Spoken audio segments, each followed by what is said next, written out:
unsuppressed.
Hello and welcome to Firearm Freedom.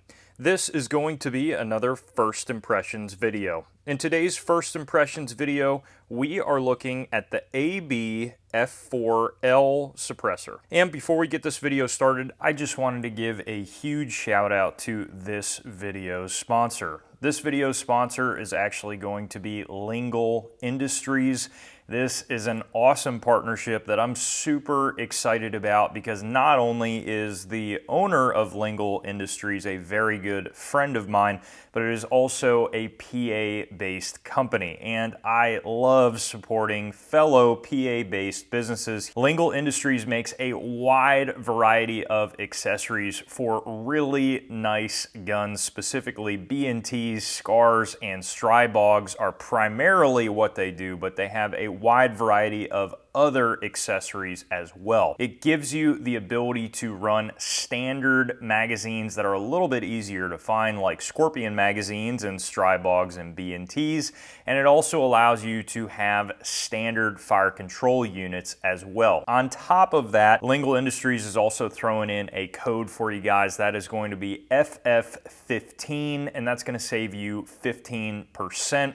I cannot thank them enough for their support. The F-4L, what an interesting little suppressor. This is once again from AB suppressors. I've taken a look now at a few different cans from them, and I have been very impressed. As always, full disclosure, what is my relationship with AB? They did not pay me for this video or anything like that, and they also did not tell me, hey, we want to have it be a positive review. However, they did give me this suppressor for free to check out. This is a very interesting little titanium 9mm suppressor. Of course, typical AB fashion, just like the A10 Warthog that we took a look at on the channel. You have this visible coil baffle system here on the outside of the suppressor, and yes, it gives it a little bit of a ribbed for her pleasure appearance. And you know what, I gotta give it to AB. They called it out on one of their most recent stickers that says ribbed for ear pleasure. So you know what, I like a company that can take a joke well, and that is awesome. But it is an interesting looking suppressor. It is different from your typical can that you're just going to see just a straight cylinder and that's it, or just overkill where there's just too much stuff going on. I think this is a really nice medium between the two. Now, what kind of turned me off immediately from the F-4L, and I was actually mistaken on, was the fact that it is direct thread only. This is not able to be removed here in the back. And the main reason, in my opinion, this could be completely wrong, I'm sure AB will let me know down in the comments section if it is, but my opinion on the reason why they did that, there is a baffle like right here on the end. So by not making this piece removable, just making it direct thread only, that is going to jam pack baffles into this suppressor, and it's going to get it as quiet as possible in the smallest package. Now, yes, that does suck a little bit that you can't put pistons and other things, but AB does say that on certain configurations, these F4 suppressors, primarily the regular F4, this one being the L, we'll talk about that in a little bit, but they say, hey, Since this is a titanium suppressor and it's so lightweight, you actually don't need a piston to run this reliably on a semi-automatic pistol. I could not believe that. I'm like, there's absolutely no way that that's going to work, but you know what? It is super light, so I wanted to put it to the test.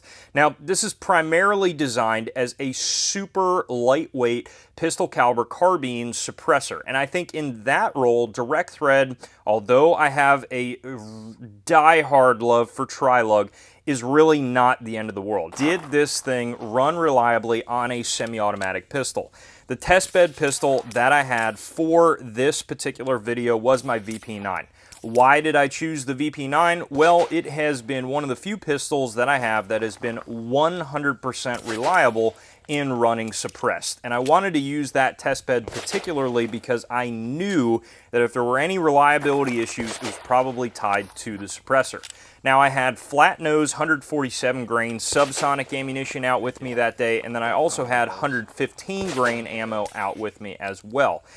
The 115 grain and 147s ran flawlessly in the two magazines that I had in the initial sound testing. So when you see in the beginning of this video just the raw noise, how it sounds, that ran 100% reliably, so I was all sorts of jazzed up about it.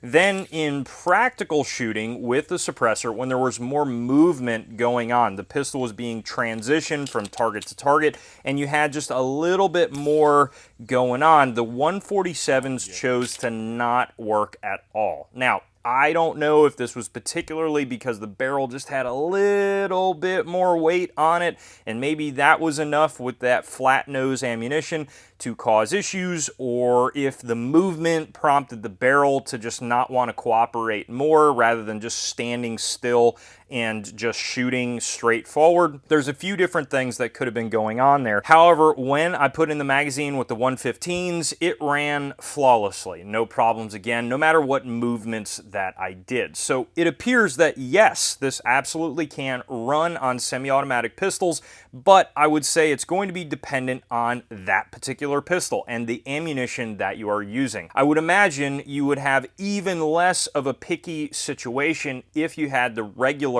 F4, which is so tiny and pretty cool. I think that would run without issue, whatever ammunition, whatever gun you have that in. But the F-4L, a little bit more weight, might be just a little bit more particular. But I'll tell you what, guys, I was really impressed in the fact that you don't need a piston to run this suppressor on the end of the handgun. And because there is no other additional section here with weight, it is so lightweight. You don't even have to worry about a titanium Nielsen device or a tri-lug housing. This thing is just, as it sits, stupid light. And as I mentioned earlier, of course, it's entirely made of titanium. Like we've learned before with other titanium suppressors, they will get hot quickly, but they will also cool quickly. And in this case, I did notice that the suppressor got hot very quickly for a 9mm suppressor. Now, I don't know if that is just simply because of the overall size of the suppressor being a little bit tinier, maybe it heats up a little faster,